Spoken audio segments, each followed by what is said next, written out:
7/7/2025 திங்கட்கிழமை திருச்செந்தூரில் திருக்குட நன்னீராட்டு பெருவிழா நடைபெறுகிறது. பல்வேறு காரணங்களால் நம்மளால் கோவிலுக்கு நேரில் போக முடியலை அப்படின்னு நினைக்கிறவங்க வீட்டிலேயே எப்படி பூஜை பண்ணலான்னு வாங்க பார்க்கலாம். திங்கட்கிழமை காலையில் 6:15 6:50 வரைக்கும் திருக்குட நன்னீராட்டு பெருவிழா திருச்செந்தூரில் நடைபெறுகிறது. அந்த நேரத்துக்கு முன்னாடியே நம்ம வீட்டில் விளக்கேற்றி முருகர் படத்துக்கு சந்தனம் குங்குமம் வச்சு மலர்களால் அலங்காரமும் செய்துட்டு ஒரு மணப்பலகையில் சர்க்கோண கோலமிட்டு அதில் 6 தீபமும் ஏற்றுவதற்கு தயாராக வச்சுடுங்க. நெய்வேத்தியமாக ஏதாவது ஒரு இனிப்பு, சர்க்கரை பொங்கல் அல்லது பால் பாயாசம், இது எதுவுமே செய்ய முடியல, காலையில் நேரத்தில் செய்ய முடியலை அப்படின்னா 2 வாழைப்பழம் வெத்தலைப்பாக்கு போதுமானது.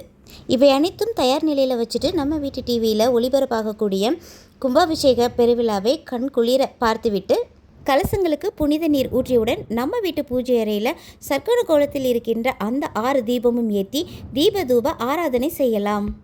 திருப்புகள், கந்தசஷ்டி கவசம் பாராயணம் செய்யலாம் அல்லது 108 முறை ஓம் சரவண பவ அப்படிங்கிற மந்திரத்தையும் உச்சரிக்கலாம். இந்த முறையில் பூஜை செய்து முருகரை நம் வீட்டிற்கே அழைக்கலாம்.